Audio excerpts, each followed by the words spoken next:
Little Red Riding Hood. Once upon a time there was a dear little girl who was loved by everyone who liked hooded hair, but most of all by her grandmother, and there was nothing that she would not give to the child. Once she gave her a little cap of red velvet, which suited her so well that she would never wear anything else. So she was always called Little Red Riding Hood. One day her mother said to her, "Come, Little Red Riding Hood, here's a piece of cake and a bottle of wine. Take them to your grandmother, she is ill and weak, and they will her good.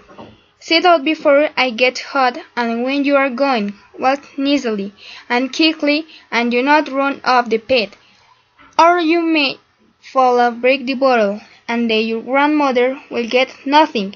And when you go into her room, don't forget to say good morning, and then peep into every corner before you do it." "I will take great care," said Little Red Riding Hood to her mother, and left. The grandmother lived in the wood, a half a league from the village, and just a Little Red Riding Hood entered the wood.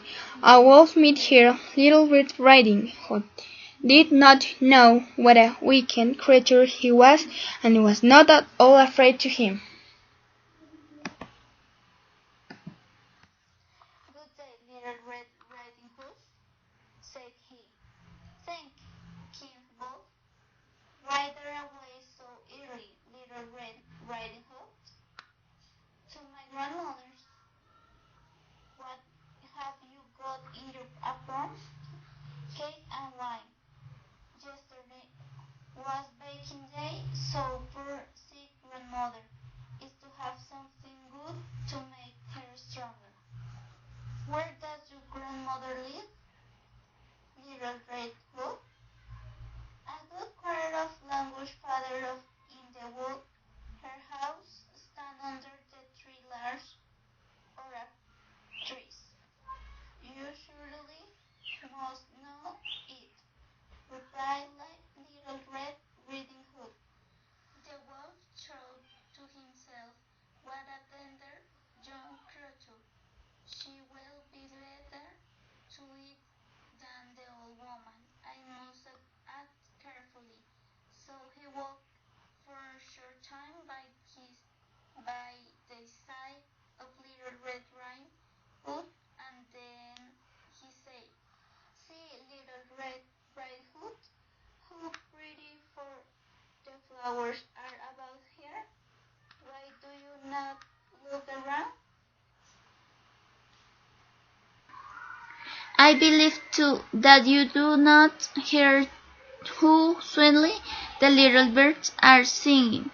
You walk gravely along as if you were going to school, while everything else out here in the wood is very merry." Little Red Hood raised her eyes, and when she saw the sunbeams dancing here and there through the trees, and pretty flowers growing everywhere, she thought, "Suppose I take grandmother a rose, that would please her too. It's so early in the day that show." The wolf lifted the latch. The door sprang open, and without saying a word he went straight to the grandmother's bed, and devoured her. Then he put on her clothes, dressed himself in her cap, laid himself in bed.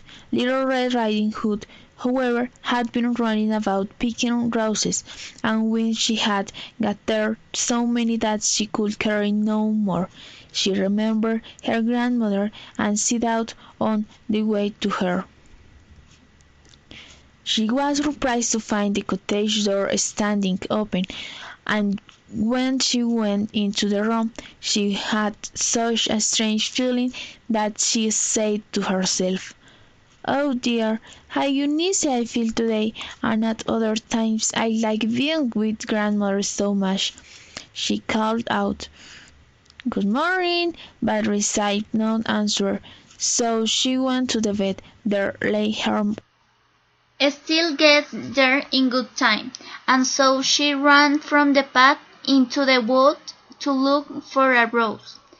Meanwhile the wolf ran, stayed to grandmother's house and knocked at the door. "Who is there?" "Little Red Hood," replied the wolf. "I'm bringing cake and wine." "Open the door." Lift the latch, call of the grandmother.